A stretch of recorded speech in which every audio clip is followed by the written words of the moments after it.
Yes అక్కడ ఉన్నటువంటి పెద్ద పెద్ద వాళ్ళు కూడా అదే మాట్లాడుతున్నారు. ఒక్క బీర్ సీసా 5 మంది ఎట్లా తాగుతారు బై? నీ దగ్గర ప్రూఫ్స్ ఉంటే ఇక నానబెట్టుడు వద్దు. ఇది ఎస్ ఖచ్చితంగా డైరెక్ట్ గా ప్రూఫ్స్ ఉంటే వీడియో ముందు పెట్టేవి. ఒకవేళ నేను ప్రూఫ్ వారం రోజుల నుంచి చూపిస్తలేరు మీరు. వేదన్ భాయ్ మీరు ఒక క్వశ్చన్ నన్ను చాలా స్ట్రాంగ్ గా అడిగారు. కొంచెం నాకు కూడా కొంచెం బాధ అనిపిస్తుంది. ప్రాస్టిట్యూటర్ దగ్గర నుంచి డబ్బులు తీసుకున్నారు, బిర్యానీ పాయింట్ల దగ్గర నుంచి డబ్బులు తీసుకున్నారు. మీరు ఆయన మీద ఒక బ్లేమ్ చేసిరు. మీరు మందు తాగిర్రు, నేను ప్రశ్నించే హక్కు చూపిస్తా. నువ్వు చూపి, నేను చూపిస్తా ఖచ్చితంగా. చూపించిన నేను అడుగుతా వాళ్ళ ప్రాస్టిట్యూషన్ దగ్గరికి వెళ్ళి డబ్బులు తీసుకున్నావు అని అడిగింది కదా.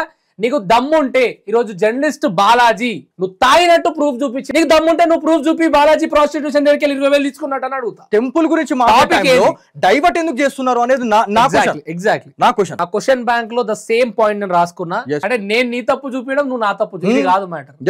అక్కడ ఆలయం వద్ద తాగడమే పెద్ద లంగ పనులు. అవును, నువ్వు చేసిందే లంగ పని, మళ్ళీ మీదికి వెళ్ళి డిఫెండ్ చేసుకుంటున్నావు. ఇప్పుడు వీడియో నేను చూపిస్తే మరి మీ వేదన్ మీడియా తరపున మీరు ఎలా వాళ్ళని డిఫెండ్ చేస్తారు అని నేను కూడా అదే అడుగుతున్నా. నువ్వు నాకు వాళ్ళు తాగినట్టు ప్రూఫ్ చూపిస్తే ఖచ్చితంగా జర్నలిస్ట్ కట్టెబెట్టి గడ్డి ఫోటో వేసి కాలబెట్టినవు. నేనైతే చాలా హ్యాపీగా ఫీల్ అవుతున్నా.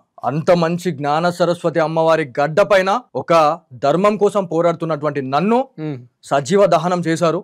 నేను చాలా హ్యాపీగా ఉన్నా. నేను ఇలా చనిపోయినా కూడా నేను అమ్మవారి సన్నిధానానికి వెళ్తా, అమ్మవారి కొడుకులాగానే నేను ఖచ్చితంగా మళ్ళీ పుడతా అని చెప్పేసి కూడా నేను మీకు చెప్తున్నా. మీరు ఒక మాట మాట్లాడారు, నేను నాంచకుండా నేను చెప్తా. వీడియో అనేది ఖచ్చితంగా మీ వాళ్ళు తాగుతున్న ప్రూఫ్ కావాలి. ఖచ్చితంగా అండి, నేను చూపిస్తున్నా. ఇది సాక్ష్యం, ఇది రుజువు, ఇది వీడియో.